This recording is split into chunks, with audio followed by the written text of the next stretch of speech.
बिस्मिल्लाहिर्रहमानिर्रहीम। अस्सलाम वालेकुम student, welcome to Dips visual class, subject biology, class first year. I am miss Sadaf. Chapter आज हम लोग अपना न्यू स्टार्ट करते हैं। आज मैं आप लोगों को इस चैप्टर का सिर्फ इंट्रोडक्शन दूंगी।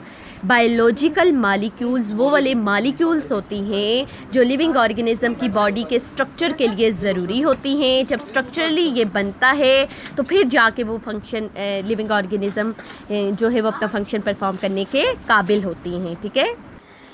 ठीक है, इसके इंट्रोडक्शन के बारे में पढ़ेंगे, इंट्रोडक्शन के बारे में और फंडामेंटल बायोलॉजिकल मालिक्यूल्स के बारे में।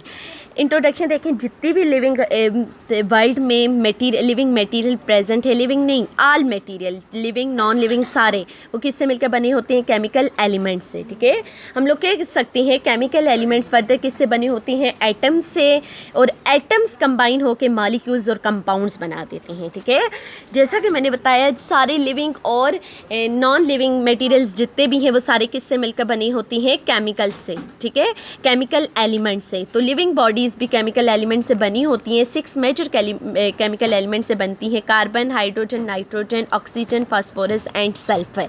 इनमें से भी जो कार्बन, हाइड्रोजन और ऑक्सीजन है वो बॉडी का वेट के लिहाज से 95% बनाते हैं, यानी मेजर ये 3 हमारे पास एलिमेंट्स प्रेजेंट होते हैं। इसके अलावा जो दूसरे एलिमेंट्स है, फास्फोरस, सल्फर वगैरह, ये स्मॉल प्रोपोर्शन में ये भी प्रेजेंट होती हैं, इंपॉर्टेंट रोल इनका भी प्रेजेंट होता है। ठीक है, तो जैसे मैंने फर्स्ट चैप्टर में बताया था, सेल के स्ट्रक्चर और फंक्शन के बारे में हम बायो की ब्रांच सेल बायोलॉजी में पढ़ते हैं, ऐसे ही बायोलॉजिकल मॉलिक्यूल्स के बारे में हम लोग किस ब्रांच में पढ़े होते हैं? बायो केमिस्ट्री में। ठीक है, क्योंकि केमिस्ट्री में ही हम लोग केमिकल प्रोसेसेस वगैरह को देखते हैं। तो लिविंग ऑर्गेनिज्म की बॉडी में, वो लिविंग ऑर्गेनिज्म की बॉडी में सारे केमिकल प्रोसेसेस वगैरह, ठीक है, और लिविंग ऑर्गेनिज्म की बॉडी किन केमिकल से मिलकर बनी है, किन मॉलिक्यूल से मिलकर बनी है, उन मॉलिक्यूल के स्ट्रक्चर के बारे में, उनकी कॉम्पोजिशन के बारे में और उनके फंक्शंस वगैरह के बारे में हम लोग किस में पढ़ते हैं? बायो केमिस्ट्री में। तो सेकेंड चैप्टर, ये जो बायोलॉजिकल मॉलिक्यूल हम लोग पढ़ेंगे, ये बायो की कौन सी ब्रांच के साथ रिलेटेड आ जाता है? बायो केमिस्ट्री के साथ। ठीक है, नेक्स्ट देखें तो कार्बन के साथ हाइड्रोजन, ऑक्सीजन, नाइट्रोजन और अदर एटम्स जितने भी हैं, उनकी बॉन्डिंग को हम लोग क्या बोलेंगे? उन बॉन्डिंग को हम ऑर्गेनिक कंपाउंड्स बोलेंगे। ठीक है, ऑर्गेनिक कंपाउंड्स क्या है? जिसमें कार्बन के साथ हमारे पास हाइड्रोजन, ऑक्सीजन, नाइट्रोजन वगैरह जब कंबाइन होती हैं, जो कंपाउंड्स बनाते हैं, उन कंपाउंड्स को ऑर्गेनिक कंपाउंड्स बोलते हैं। ठीक है, इन ऑर्गेनिक कंपाउंड्स का इंपॉर्टेंट रोल होता है किसके अंदर? ऑर्गेनेलीज के, सेल के। जैसा कि मैंने बताया था, सेल के अंदर क्या प्रेजेंट होती हैं? Cellular organelles. ये ऑर्गेनेलीज हमारे पास किससे मिलकर बनती हैं? इनऑर्गेनिक कंपाउंड से। ये ऑर्गेनिक कंपाउंड्स प्रेजेंट होंगे, यानी ये एलिमेंट्स हाइड्रोजन, नाइट्रोजन, ऑक्सीजन वगैरह ये प्रेजेंट होंगे तो हमारे पास क्या बनेंगे? ऑर्गेनिक कंपाउंड्स, यानी ये कार्बन के साथ मिलकर हमारे पास ऑर्गेनिक कंपाउंड्स बनाएंगे। जब ऑर्गेनिक कंपाउंड्स प्रेजेंट होंगे तो वो हमारे पास बनाएंगे सेलुलर ऑर्गेनेलीज, और सेलुलर ऑर्गेनेलीज जब बनेगी तो फिर हमारे पास सेल्स बनेगा, क्योंकि ये ऑर्गेनेली सी स्ट्रक्चरली और फंक्शनली सेल को मिलकर बना रही होती हैं। तो प्रोटोप्लाज्म हमारे पास क्या होता है? जो सेल का केमिकल एनालिसिस वगैरह किया जाए, सेल की अगर ब्रेकडाउन की जाए, उसके केमिकल्स वगैरह की, तो उसमें 2 टाइप के कंपाउंड्स प्रेजेंट होते हैं। प्रोटोप्लाज्म हमारे पास साइटोप्लाज्म और न्यूक्लियस वाला रीजन आ जाता है। ठीक है, तो 2 कंपाउंड से मिलकर बना है, ऑर्गेनिक कंपाउंड और इनऑर्गेनिक कंपाउंड से। ठीक है, और इसमें से भी ऑर्गेनिक और इनऑर्गेनिक कंपाउंड में सबसे ज़्यादा मेजर क्या प्रेजेंट होता है लिविंग ऑर्गेनिज्म की बॉडी में? वाटर। मोस्ट अबंडेंट इन सारे कंपाउंड्स में वाटर होता है। तकरीबन 70 to 90% जो है वो वाटर प्रेजेंट होता है लिविंग ऑर्गेनिज्म की बॉडी में। और वेट के लिहाज से देखें तो 4 हिस्सों में से 3 हिस्से कवर करता है कौन?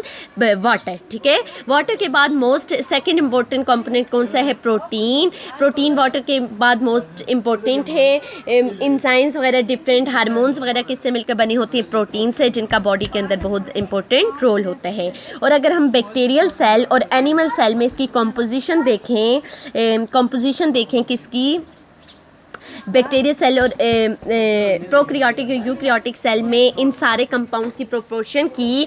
प्रोक्रियाटिक सेल में एग्जांपल बैक्टीरिया सेल है, जबकि यूक्रियाटिक सेल में एग्जांपल ममेलियन सेल है। ठीक है, प्रोक्रियाटिक सेल में जो बैक्टीरिया सेल है उसमें वाटर 70% प्रेजेंट होती है, ममेलियन सेल में वो भी 70% प्रेजेंट होते हैं। सेकेंड मेजर कंपोनेंट प्रोटीन है। प्रोटीन प्रोक्रियाटिक सेल में 15%, जबकि यूक्रियाटिक सेल में 18% प्रेजेंट है। इसी तरह carbohydrate, lipid, DNA, RNA, enzyme, hormones, inorganic salt in different proportion से प्रोक्रियाटिक एंड यूक्रियाटिक सेल्स में प्रेजेंट होती हैं। ठीक है, फंडामेंटल बायोलॉजिकल मॉलिक्यूल्स देखें तो बायोलॉजिकल मॉलिक्यूल्स मेजर 4 कैटेगरीज हैं: carbohydrate, protein, lipids and nucleic acid. ठीक है, ये सारे एक दूसरे से डिस्टिंग्विश ये 4 मेजर मालिक्यूल्स हैं, और ये 4 मेजर मालिक्यूल्स की इनकी केमिकल स्ट्रक्चर, इनकी कॉम्पोजिशन, इनका फंक्शन बिल्कुल एक दूसरे से टोटली चेंज है।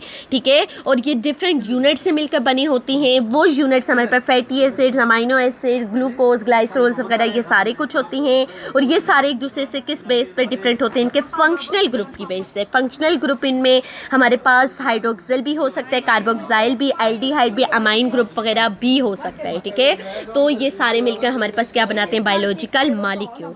और इनऑर्गेनिक कंपाउंड्स में हमारे वाटर और इनऑर्गेनिक साल्ट्स वगैरह आ जाती हैं। वाटर तो सबसे ज़्यादा वाइटल कंपाउंड है, इसके बगैर सेल जो है या लिविंग ऑर्गेनिज्म की बॉडी जो है अगर इसमें कमी आ जाए तो सरवाइव नहीं कर सकती। ठीक है, जितने भी प्रोसेसेस वगैरह हो रही होती हैं बॉडी के अंदर वो सारे वाटर की वजह से ही पॉसिबल होती हैं। इसके अलावा इनऑर्गेनिक साल्ट्स भी बहुत ज़्यादा इंपॉर्टेंट होते हैं। ये था हमारे पास इस चैप्टर का सारा इंट्रोडक्शन बच्चों। इसके अलावा हम लोग इस चैप्टर में डिफरेंट प्रोसेसेस वगैरह पढ़ेंगे। हम लोग वो वाले रिएक्शन देखेंगे जिसमें ये सारे कंपाउंड स्मॉल यूनिट से मिलकर बनती हैं, या फिर लार्जेस्ट जो सब यूनिट है वो ब्रेक डाउन होके स्मॉलर सब यूनिट में कंबाइन हो जाता है। ठीक है, तो ये सारा हम इस चैप्टर में पढ़ेंगे। वाटर के बारे में, proteins, lipids, carbohydrates, nucleic acid, क्योंकि ये सारे मेजर कंपाउंड्स हैं जिससे लिविंग ऑर्गेनिज्म की बॉडी या सेल मिलकर बनते हैं। तो इन सबको हम उनकी कॉम्पोजिशन के बारे में, इनकी स्ट्रक्चर्स के बारे में और इनके फंक्शंस के बारे में एक्सप्लेन से पढ़ेंगे। आज हम लोगों ने इंट्रोडक्शन दी है, इससे रिलेटेड कोई भी प्रॉब्लम हो तो आप मुझसे पूछ सकते हैं।